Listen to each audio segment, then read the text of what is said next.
Tervist, head sõbrad, on nädala kommentaari aeg.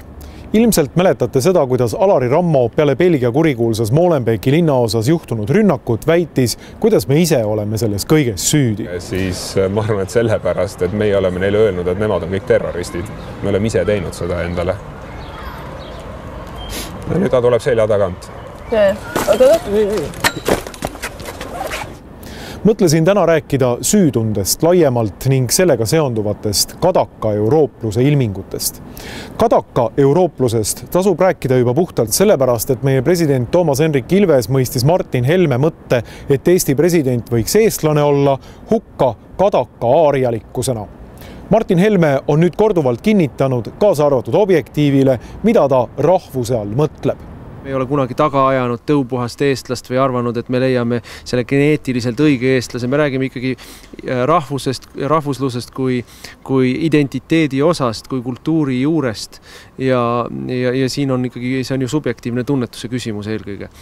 Nii et mulle kogu see nii-öelda skandaal ikkagi tundub, et on väga selgelt koordineeritud ja initsieeritud rünnak, ühteaegu nii minu isiku pihta kui ka terve erakonna pihta ja selle taustaks on meie erakonna pidev vaikne tõus siis populaarsusredelil.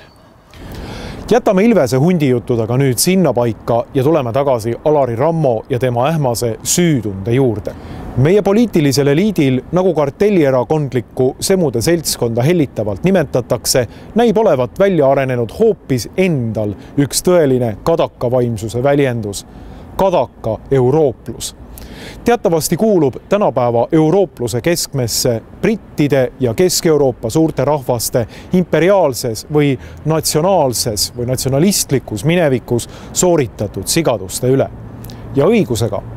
Belglased peavadki häbenema Aafrikas kautšuki kogumise käigus teostatud terroritegusid inimsuse vastu.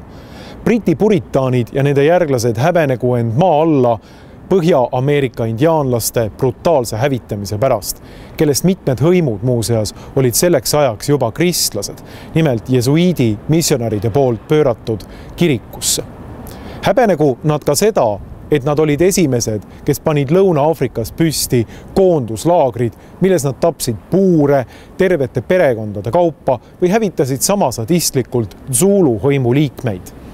USA kodanikud tundku süüd selle üle, et samal ajal kui Eno Raud avaldas Sipsiku esmatrüki, oli USA lõunaosa riikides jõus rassiline segregatsioon, nii et inimesed sõitsid bussis eraldi sektsioonides ja käisid eri rassidele mõeldud söögikohtades. Kui esimene must üliõpilane jõudis kolledžisse, siis pidi teda valvama rahvuskaart.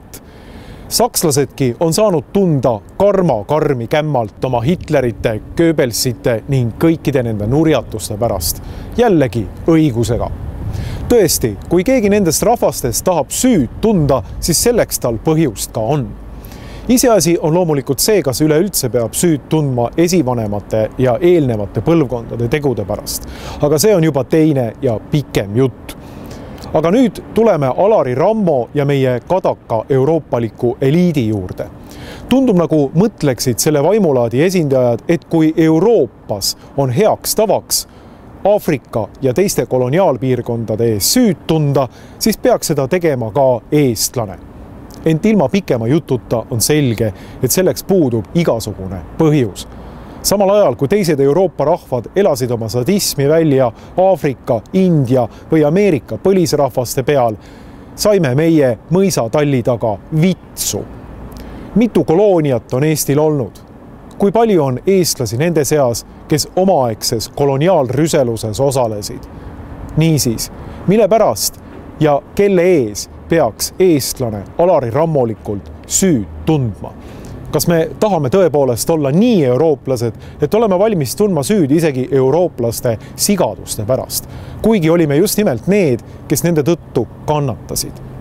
Tegelikult tänapäeva farsliku inimõiguste retoorika ja universaalse rahvusvahelise süütunde kontekstis võiksime hoopis kaaluda Saksamaale ja Rootsile miljardi arve esitamist 700 aasta pikkuse orjapõlve jooksul põhjustatud moraalse kahju eest.